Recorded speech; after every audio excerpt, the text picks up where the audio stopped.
Your brain is so cool. It's this crazy looking organ in your head, and it has such an important job. It takes information from all of your senses. This is the way I like to do it. Sight, smell, taste, hearing, touch, and I like to add in emotion, because we can understand the world around us through emotion. Your brain also involves your thoughts, your feelings, and your understanding of the world around you. Your brain has a lot going on and it works really fast.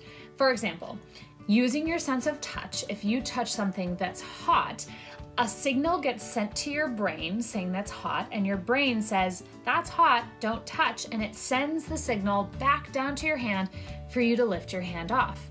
But all of this happens probably in less than a second. That is so cool. We go to school to help our brain make more sense of this world and learn how to survive in this big world. Through learning, we understand what we need to do in order to gain knowledge, stay safe, and interact with the people around us. Here's the cool part. Your brain is a muscle. Just like your bicep or the quads in your legs or your gluteus maximus, also known as your butt. So you see people work out because they want to keep their muscles strong.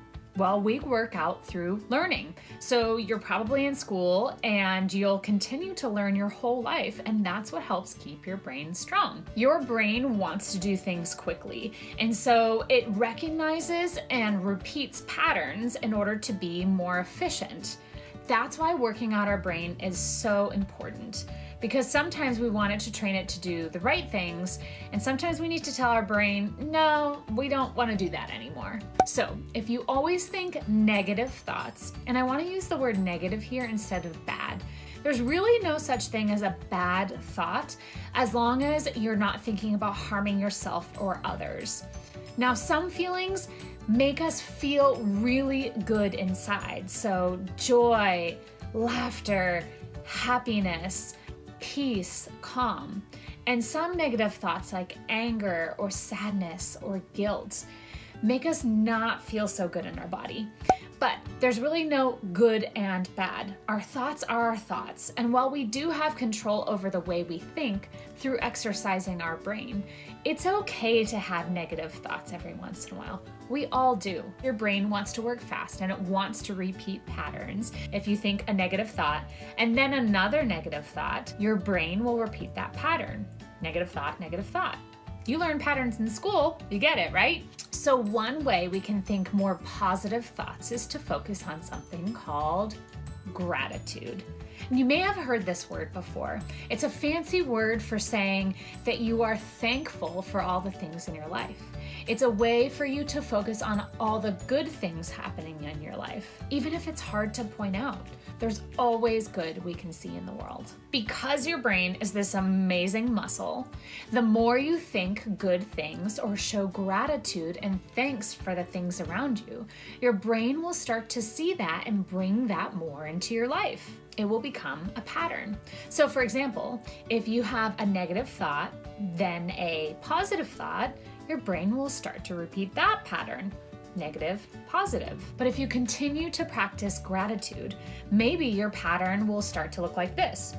Positive thought, negative thought, positive thought. You repeat the pattern.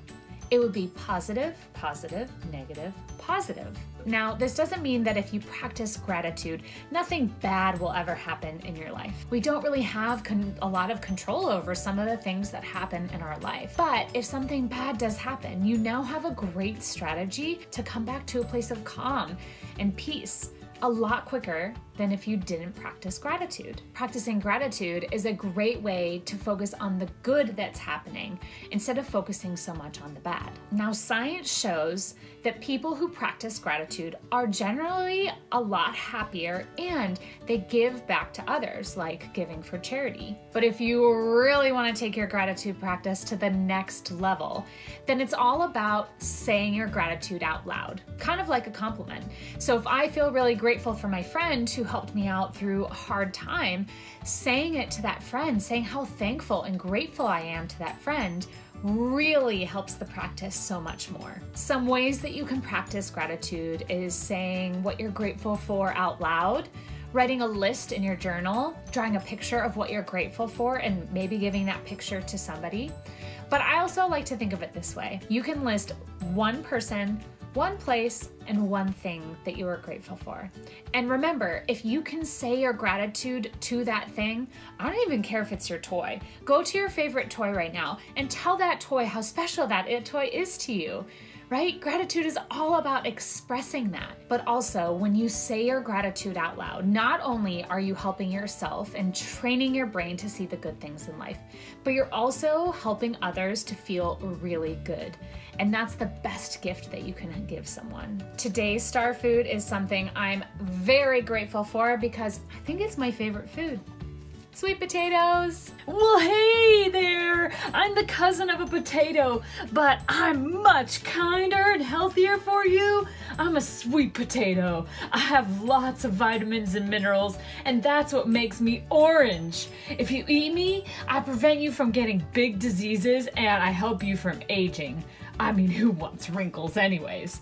I'm good for your stomach, your eyes, and your brain. I'm just gonna say this. A regular potato can't do that, but don't tell my cousin I said that. So try me instead. I'm healthier and sweeter. What more could you ask for? I seriously eat these every day. And even though they're a vegetable, they're naturally sweet, so they're just so good. Remember that gratitude is a way for us to tell our brain to focus on the good in life, to bring more joy and happiness into our life. Gratitude is focusing on what's going really well, what amazes you, and what's beautiful all around you. Because when we focus on that, we are happier, and happier people are often a whole lot healthier. My name is Colleen, and I'm here to help you make happier and healthier choices. And I am so grateful that you watched today. Thank you so much. See you next time, sending you peace, love, and happiness. Bye.